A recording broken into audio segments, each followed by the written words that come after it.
We try to give you a general overview of the importance of this field in the general context of physics and astrophysics, and also walk you through the developments that have been achieved in the last decade or so, the problems that were still there until very recently, and then in the second part of my talk, I will show you the recent results that we obtained using for a large fraction the resources here at CSCS, in particular ROSA, where we were finally successful in simulating an object that looks like typical spiral galaxies that you see in the sky.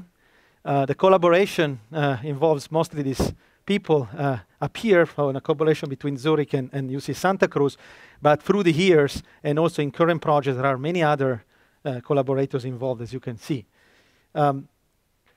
So why do we want to understand how galaxies form? Of course, it's interesting by itself to understand how these big structures full of stars form in the universe, but it's even more interesting when you realize that it's related to our general understanding of cosmology and of the universe as a whole. Today we have what we call a fundamental paradigm of cosmic structure formation, which is based on the idea that the energy density of the universe is essentially contributed by three components, mostly by the so-called cosmological constants, which gives rise to about 70% of the energy density, and we don't exactly know what it is physically, but we know it through the fact that the universe is expanding at an accelerated pace. Then the matter field, we believe, is composed mostly by an unknown, physically unknown dark matter particle whose properties are sort of being postulated. And then only for a few percent of the energy densities you have particles that you know, standard baryons, which make up atoms and molecules, and neutrinos. So the ingredients, when you're trying to determine how structures form in a cosmological framework like this, is essentially that you assume that gravity obeys general relativity.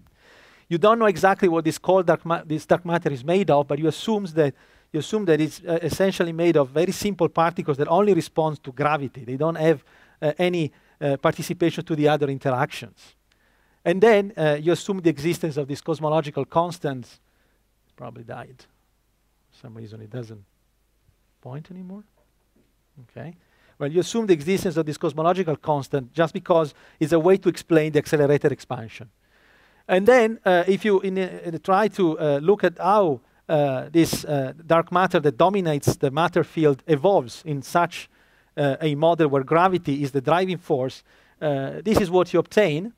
You can see that now in the simulation that has been done a few years ago, where again only gravity between particles is included.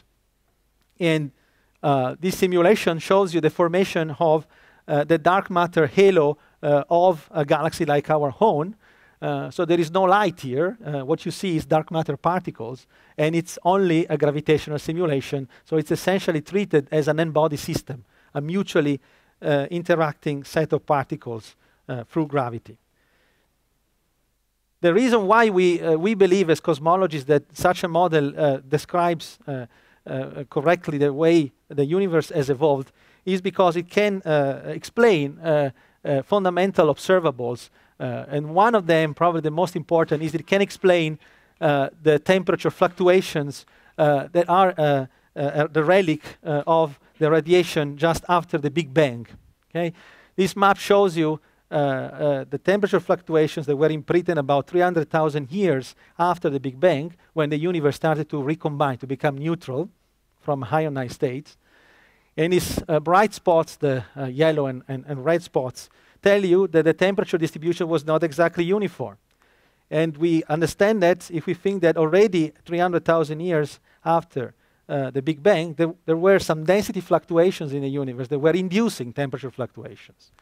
A model with this cold dark matter component that only interacts with gravity allows you to grow density fluctuations pretty fast because it doesn't have to lose energy in any way. It can only collapse through gravity. And it explains more or less the level of fluctuations that you see in this map. So it gives you really an explanation of how fluctuations were imprinted after the Big Bang. So that's why it's believed to be the correct model. The fact that dark matter exists is well known since well before the model was developed. So already in the 50s and 60s, people began to measure the rotation curve of galaxies. So they measure essentially how fast the gas rotates in a galaxy like our own. And what they see, for example, in our own galaxy, in the Milky Way, is that the rotation has this sort of shape as a function of radius. These are data sets. These points are data sets. And so the galaxy rotates at about 200 kilometers per second. And so if you try to account for this rotation, you have to essentially decide how much mass you put at a given radius. This is the only equation that I will show you today. The rotation speed, the square of the rotation speed, if you assume just a spherical approximation, Newtonian gravity, you're looking at large scales, and so you can assume essentially Newtonian gravity. You don't have strong fields at these scales. The square of the rotation speed goes essentially as the gravitational constant times the mass enclosed within the radius at which you measure the speeds, divided by the radius itself. This is just, simple Newtonian physics. So this tells you that at any given radius, when I measure a speed, I know essentially how much mass is within this radius. So it tells you really the mass distribution of galaxies. Now, if you try to explain the rotation only with the matter that you see, visible stars and interstellar gas, the rotation speed should go up only to about 150 kilometers per second. This is the sum of these two components, disk, and this is another part of the galaxy that you see. And you clearly see that it's much higher than what you would have from visible matter only. So that's why people already early on started to think that you had an additional component of unseen matter called dark matter. And then that is what motivated the understanding of what properties this dark matter had, and it's led to the standard cosmological model that I just mentioned before. Of course, even if you understand, you think you understand how dark matter evolves and how it provides the gravity for all the universe to produce structure, then you have to explain the details of how eventually the visible matter would produce galaxies with the properties that you actually see in electromagnetic waves. And the idea is that dark matter provides sort of the background, provides the potential wells in which normal matter baryons cool by radiation and collapse and form at the center of the dark matter halo a visible galaxy. Because, as you probably saw in that movie, there are these dark matter lamps that interact in a very non-symmetric way. Each dark matter lamp suffers torques, gravitational torques from the surrounding matter field. And so this torque produces angular momentum by construction of how the nonlinear growth of structure works. And that angular momentum has to be inherited also by the standard matter. And so that's why the prediction of a simple analytical model, I don't need to do a simulation to figure that out, you will have some angular momentum you need to conserve during the collapse, and then you can form a rotationally supported disk of gas and stars, as you see in galaxies.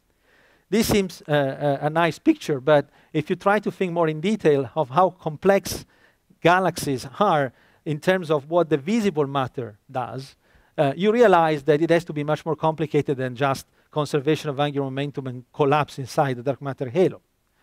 And the reason why it's much more complex is because astronomical observations tell us that we have essentially many processes occurring at the same time in galaxies that are coupled in a very nonlinear way.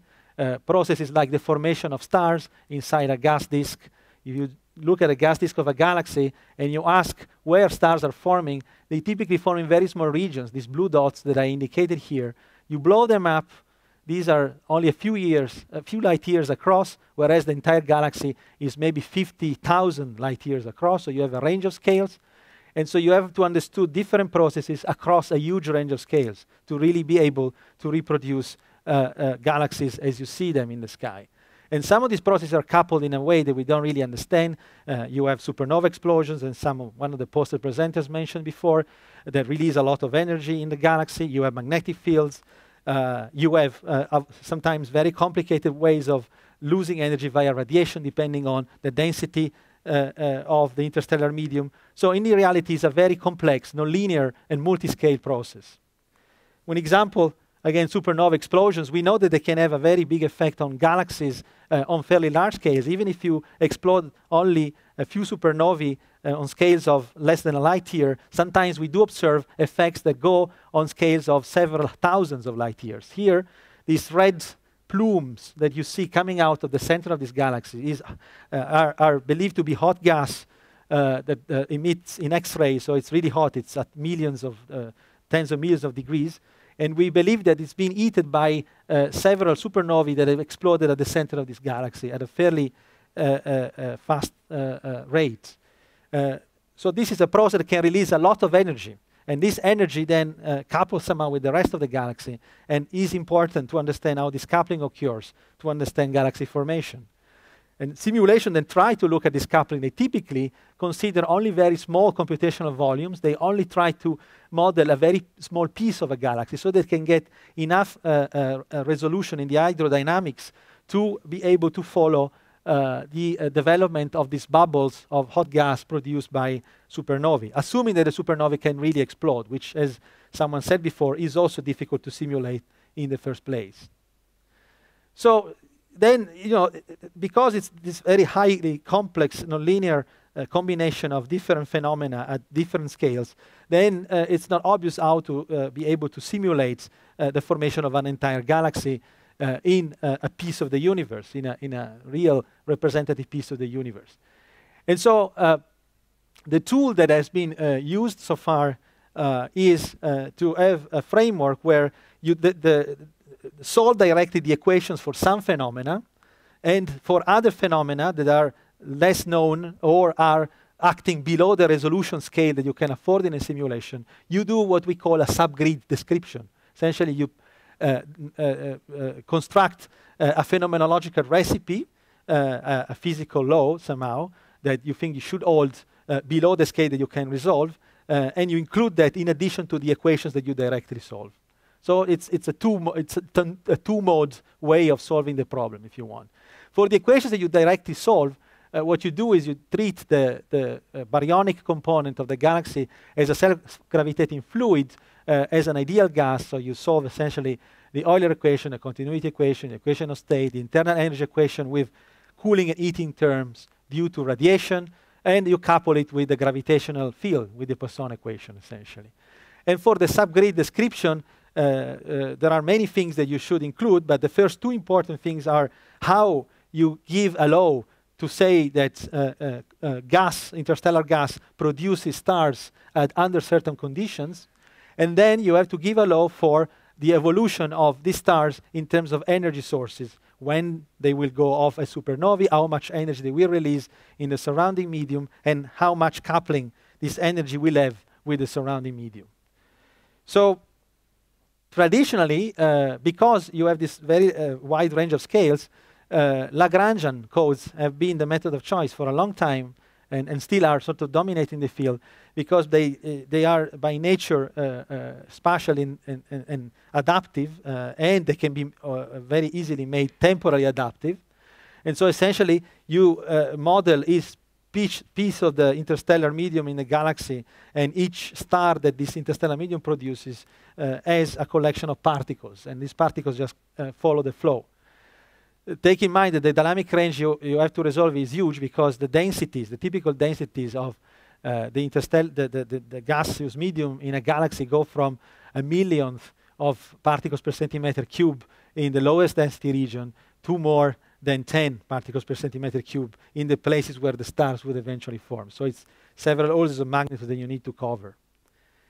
Now, a problem that was realized immediately 10 years ago, when the first simulations were done coupling the gravitational evolution of the dark matter with the evolution of the baryonic fluid treated as an ideal gas that can dissipate through radiation and can be heated by various sources like supernovae, was that it was very difficult to reproduce even the most basic properties of galaxies. And this is exemplified in this diagram of about 10 years ago, where the comparison is done between the final outcomes of the simulation, so the final state of the galaxies after you run your model for the age of the universe, 13 billion years. You obtain different data points depending on the specific galaxy that you look at in your simulation box, and you compare with real data, looking at how the specific angular momentum compares with the rotation speed. And what you see is that the real galaxies have systematically much higher angular momentum than the galaxies in the simulation. There's a discrepancy of more than an order of magnitude. And so this is called the angular momentum catastrophe. There's been one of the major problems in the whole field of cosmology for basically almost 15 years. Here you see another version of it, which is what astronomers actually understand better, the ones who really go to the telescope and take data. They like to look at this problem in this way. You compare the luminosity, the stellar mass of a galaxy to its rotation speed, and you find that the real galaxies sit well below the simulations. Why? Because if you have little angular momentum, you basically have a lot of mass concentrated in a very small region relative to real galaxies, and so you tend to rotate faster. So these discrepancies have been around for many years, and it was never clear how to solve them. And when you were looking at the image of, if you're trying to image the particle distribution of a galaxy in a simulation, that's what you would obtain. So it's sort of a fairly isotropic distribution of matter, whereas in real galaxies you have a clear anisotropy because you have a very nice extended disk of rotating material, and only in the very center you have a more isotropic distribution. It reflects the lack of angular momentum. You don't have enough angular momentum to support an extended disk. So the problem was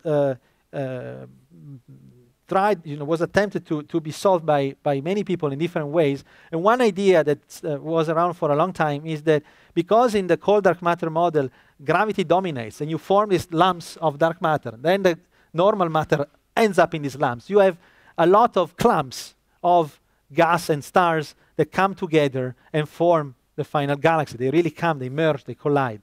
And so if they are very clumpy, these matter components, what they do is they exert very strong friction. And by exerting very strong friction, they tend to lose angular momentum and concentrate in a very condensed region at the center rather than remaining distributed in a more extended way. So this is a way to think of why you lose angular momentum, because you are making the collapse too clumpy, essentially. So a way to resolve this clumpiness was very radical, and it was to say, let's change completely the entire cosmological framework. Let's assume that the dark matter behaves in a very different way from a cold dark matter hypothesis, so that it doesn't only interact via gravity, but also via other forces, so it can dissipate energy, and then the gravitational collapse will not happen below a characteristic scale. So you will only collapse up to a scale below which dissipative forces will be stronger than gravity. This is called warm dark matter. This generated a lot of interest from particle physics because we don't know from the particle physics point of view what is the correct dark matter candidate. And you can think of ways that extend the standard model of particle physics where a particle that has a characteristic dissipation scale can exist. And this is what is called the warm dark matter model. And so if you look only at the distribution of clumps in the two models, in the standard model with cold dark matter and the warm model, you see that at the final time, this is just time going from right to left, from left to right. At the final time, the object you obtain is much less lumpy. It's much more smooth than in this case with cold dark matter. And effectively, you can form a disk of gas and stars that is more extended this way because you don't lose so much angular momentum in the clumpy collapse. So here the idea was to really change the dark matter, or even more radical ideas that are still being considered, change even the foundation of gravity. Make gravity different from general relativity, or making general relativity a limit of a more general theory so that you can explain structure formation in a different way. But then earlier on, we started to worry about more basic possible problems. We thought that we didn't have enough information to believe that the numerical models that we were using were good enough to tackle the problem that we wanted to tackle. And so, for example, already a few years ago, we did very simple tests where we were checking the convergence of properties of galaxies formed in simulations against numerical parameters used in the codes, and in particular against the numerical resolution used. And what we found is that as the resolution was increased, in this case by almost 2 orders of magnitude, this is the number of particles that sample the fluid of baryons and stars, increases by about 2 orders of magnitude from here to here. You can see that the size, this is the size of the disk, this is the disk of gas and stars, and you can see the density map. you can see that going from right to left, the disk becomes much bigger as I increase the resolution. It's basically a factor of 2 bigger, so it means you have a larger amount of angular momentum that somehow is conserved in the collapse here than here. And we actually understood why that happens. There are several artifacts that are inherent to the way that a particle base code treats the fluids and solves for the momentum and energy evolution of the fluid. And at low resolution, these errors, if you want, can become very large and can give you spurious loss of angular momentum. So we proposed that numerical issues were at least as important as changing the foundations of cosmology. And preferably were the first thing to look at before going to more radical ideas. So then the field since then evolved considerably.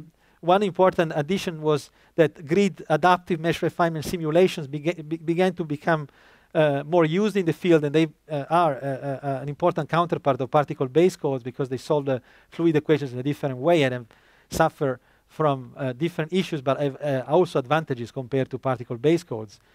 And then there was also a run in getting higher resolution.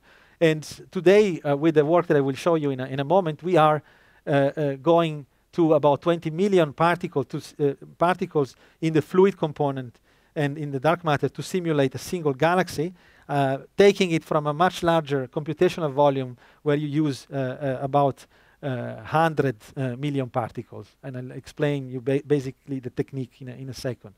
So improvement in resolution and the techniques, of course, have been extended to other methods.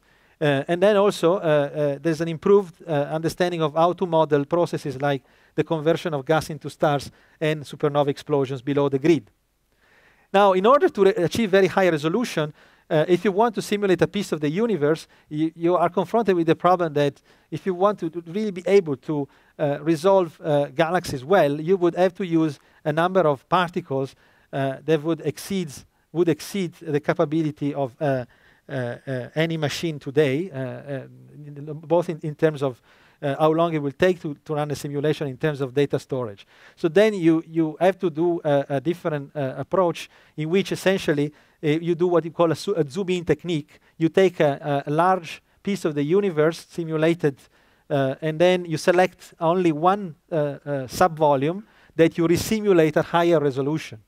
So you pick, if you want, a region which contains a number of dark matter halos that should produce visible galaxies at the end, and you simulate this piece only at much higher resolution. This region is kept, but it's coarsely defined. And so you can concentrate the computational power in a small region and afford to use a much higher resolution where you want. These are periodic boundary conditions. So you replicate essentially your box an infinite amount of times. Now the way you treat the subgrid physics, so how you model, for example, the formation of stars and supernova explosions below your resolution scale, is a matter of debate. The one method that our collaboration proposed and is still using today and is being used now by many groups is that because you cannot resolve the detailed processes, what you want to do is find a way to mimic the energetics as close as possible. And so what we do is every time the supernova explodes, we assume that a certain region of gas and around the site of the explosions will not be able to lose the energy by radiation because it will have to undergo an adiabatic phase of expansion, which comes essentially from what we know about how the blast waves of supernovae transfer the energy in interstellar medium. So there is a phase which lasts for about 10 to 30 million years, in which the gas eaten by the supernovae does not cool by radiation, so it remains pressure supported. And so when you apply this recipe for very small galaxies, you obtain a very chaotic distribution of gas, where the gas has very high motions and is sort of spherically distributed. This is sort of seen in reality in small galaxies, whereas in large galaxies like our own galaxy, you have still a gas of rotationally supported material, but you have fountains of plumes that extend out, because every time supernovae inject energy, this gas is able to expand for some time without cooling.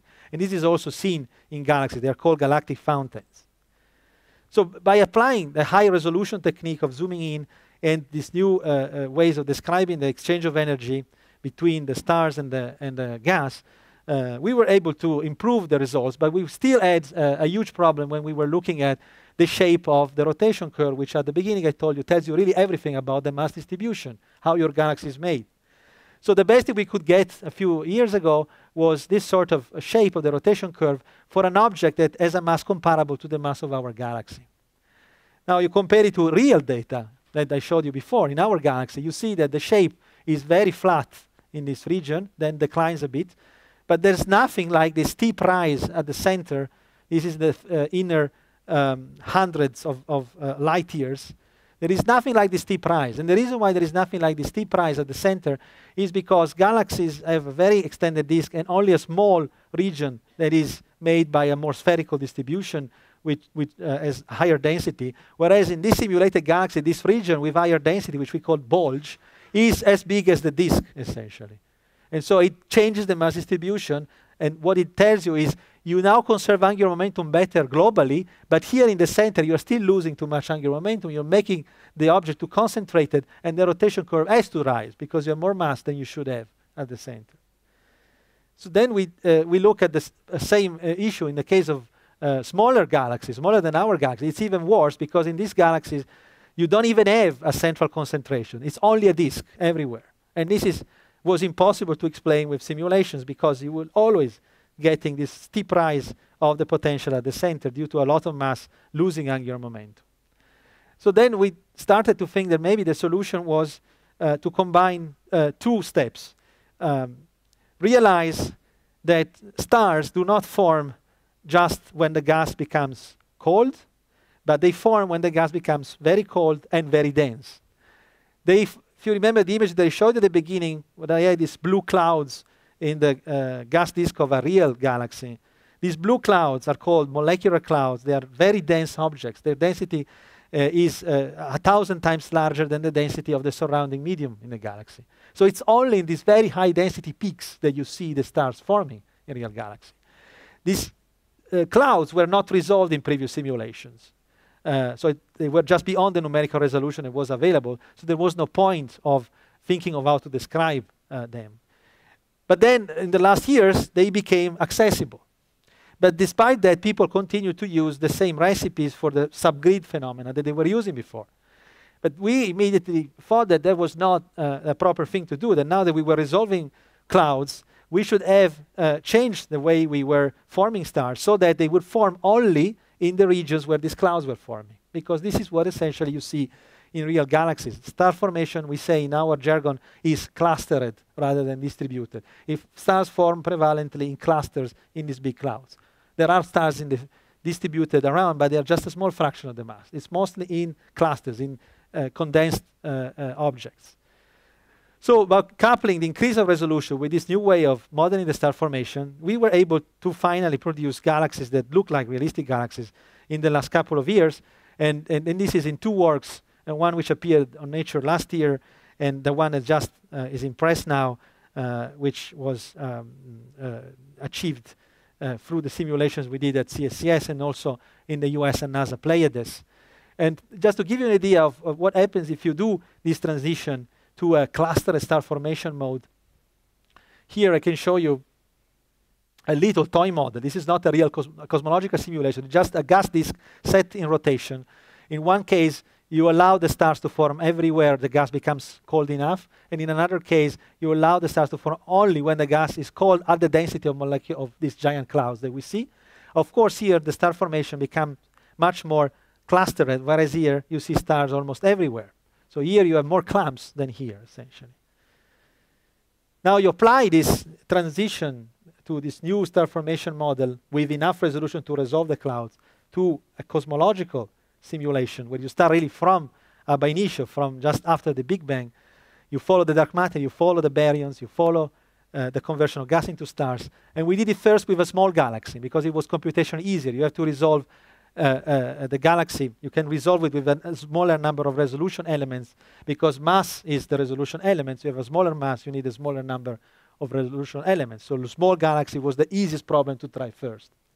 And we found that every time the gas goes to the center of the galaxy by torques, star formation becomes very strong, supernovae explodes, and you see all this ejection of gas is due to the supernova explosion. Look at the ejection here. Supernova explosion pressurizing the medium very efficiently and driving gas out of the galaxy.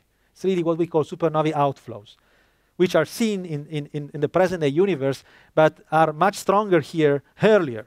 And there are indications now in real observation that they were much stronger really early on, as we see in this simulation.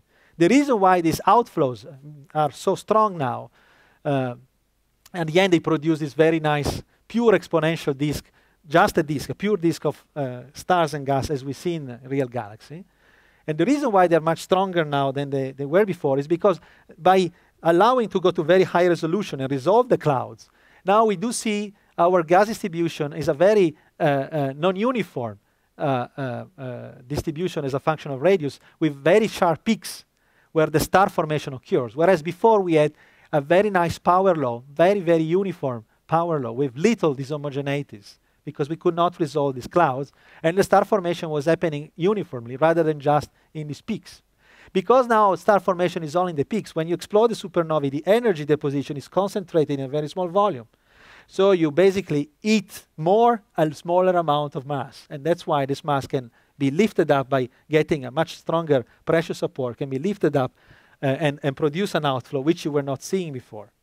By producing an outflow, you remove the material that has low angular momentum that's ended up at the center, so you preferentially remove the central region that was the problem before, and you get a nice exponential disk without this central bulge, with this central dense region that was plaguing the previous calculations. So everything naturally comes out as it should.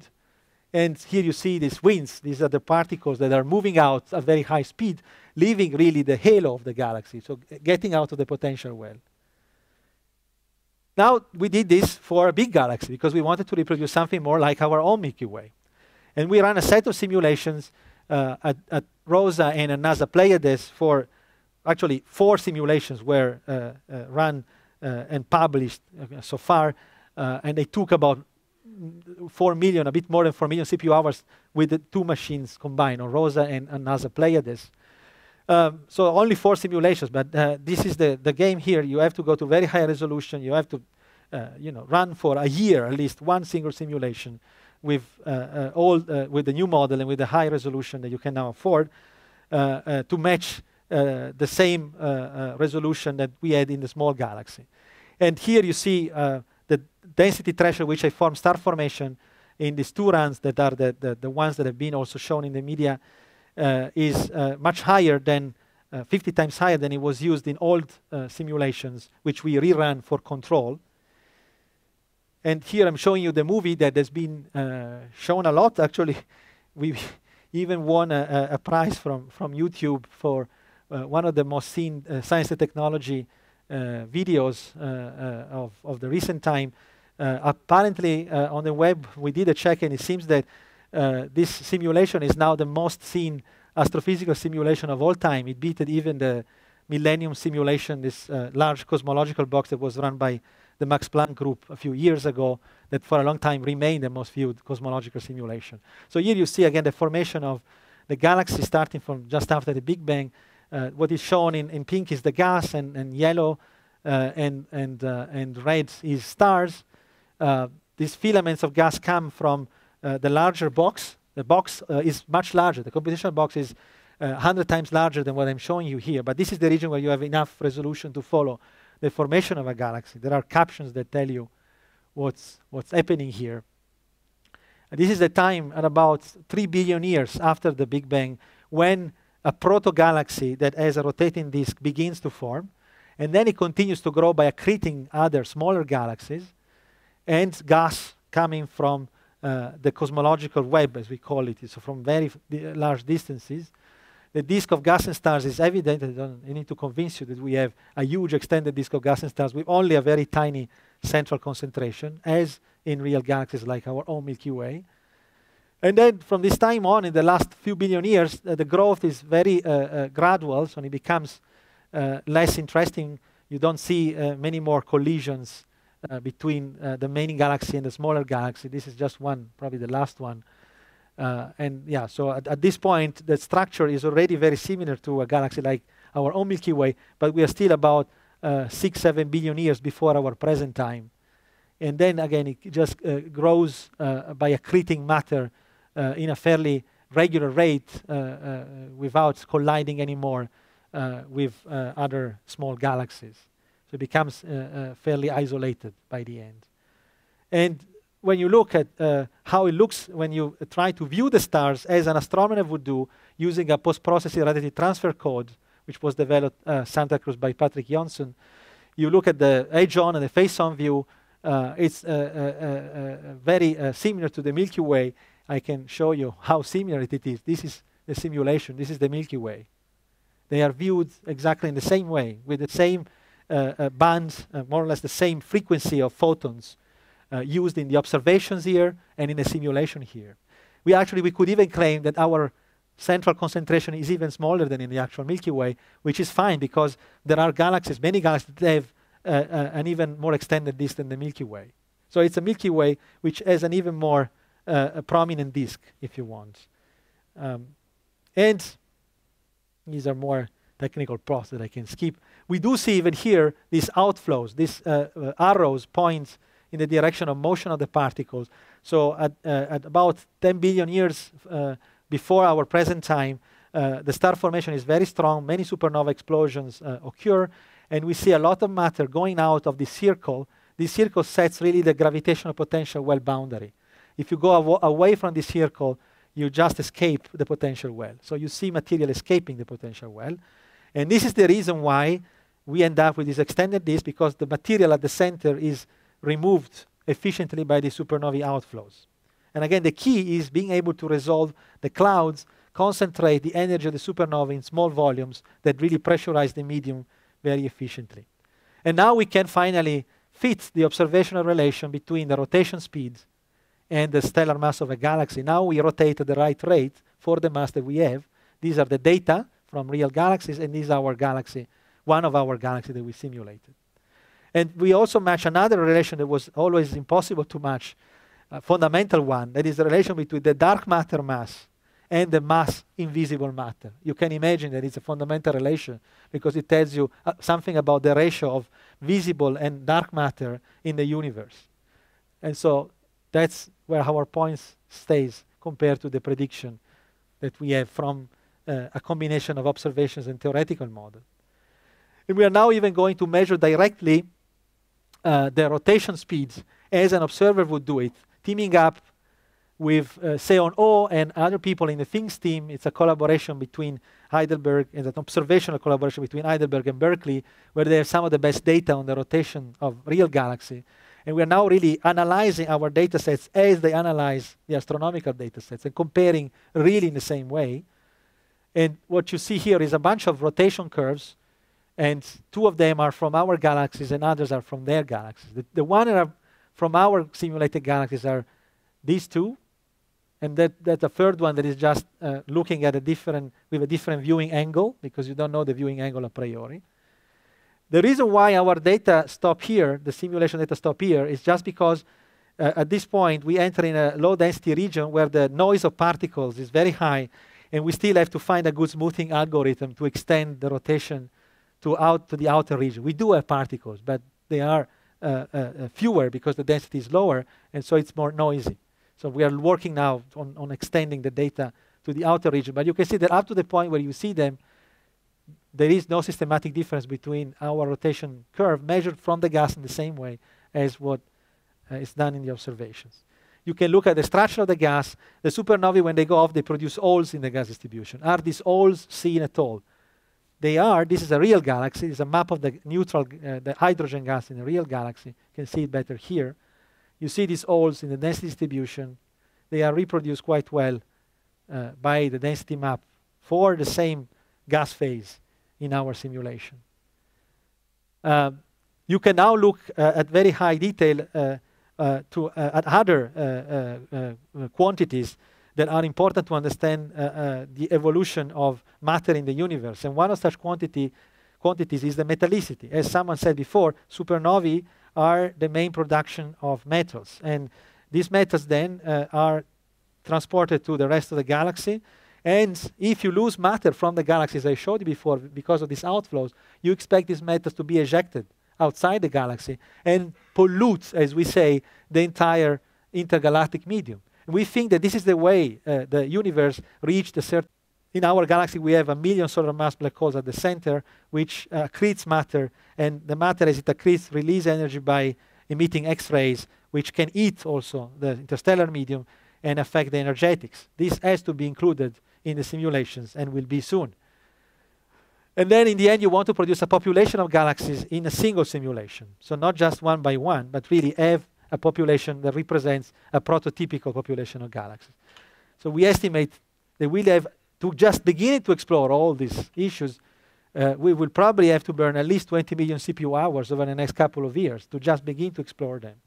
So this is what is coming up next. And I thank you very much for the attention.